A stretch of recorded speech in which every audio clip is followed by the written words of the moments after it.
আসসালামু আলাইকুম। বেহেশতে যাবার একটা সহজ পথ বলে দেব। আপনার যদি আম্মু জীবিত থাকে, আম্মুকে ভালোবাসুন।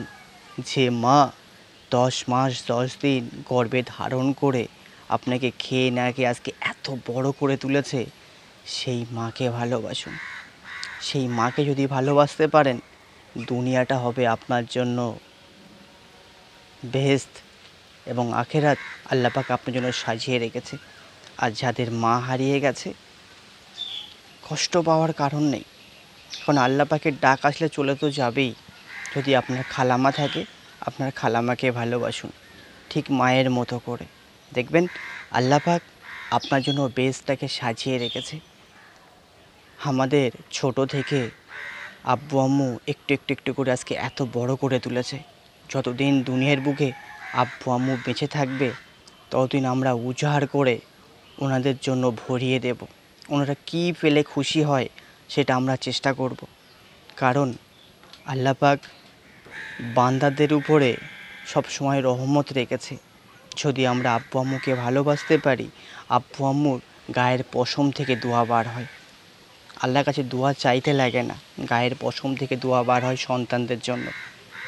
তাই আমরা পদে পদে আব্বু আম্মুকে কষ্ট দেব না। আমার কথা বলবো, আমি ছোটোতে খুব বদ ছিলাম। ছোটোবেলায় এত বদ ছিলাম, যার জন্য আমার আব্বু আম্মু অনেক কষ্ট পেয়েছে।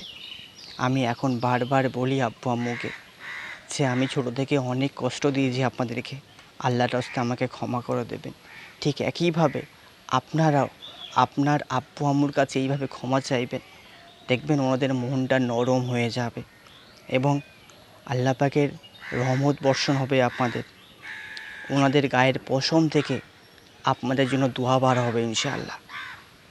আব্বু আম্মুকে খেদমত করুন, আল্লাহ পাক আপনার জন্য বেশ সাজিয়ে রেখেছে। আব্বু আম্মুই সব কিছু।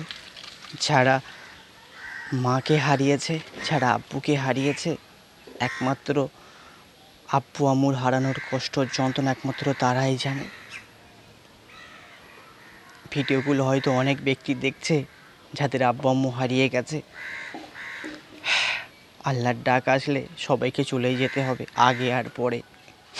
এতে আফসোস করে লাভ নেই। আল্লাহ পাক দুনিয়াতে পাঠিয়েছে আখিরাতে কিছু সঞ্চয় করার জন্য।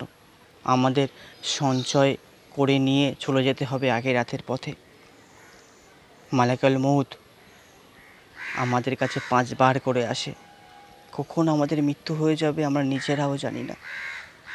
অতএব আমরা দিনের পথে থাকবো, আমরা সহিভাবে চলবো, আমরা 5 ওয়াক্ত নামাজ পড়বো। আর এই নামাজই হচ্ছে বেহেশতের চাবিকাঠি।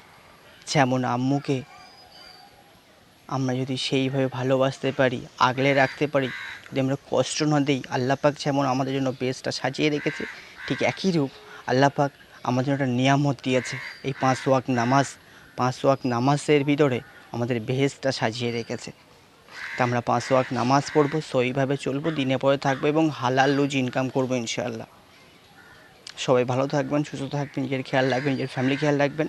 সবাই আমার জন্য দোয়া করবেন এবং আমিও সবার জন্য দোয়া করি। ফি আমানিল্লাহ।